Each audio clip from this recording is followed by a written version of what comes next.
Now we are seeing the patient back in the clinic setting, and we know a little bit about what happened when the patient was in the hospital, but it looks like now the patient's coming back to follow up with the pharmacist and find out about some recent medication changes.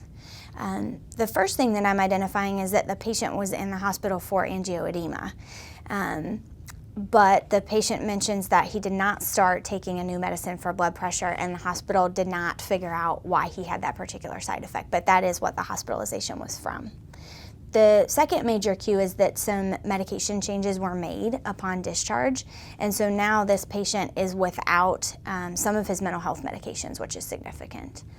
And the third thing is now the patient is having uncontrolled epilepsy and has increased seizures since he was last seen.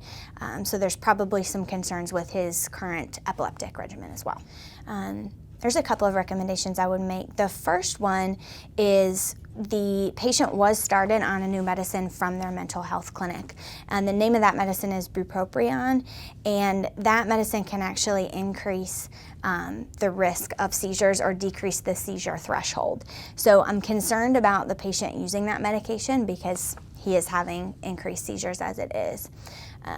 So I would probably recommend to either discontinue that medication and initiate something else for his anxiety, or continue on that medication until he can be seen, hopefully in the next couple of weeks.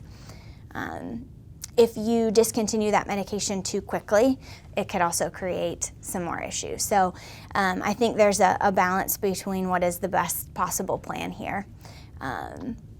The patient probably also needs different medications for his epilepsy because his wife is describing the way that he's losing consciousness when he has this seizure, and he's very fatigued and can't remember things.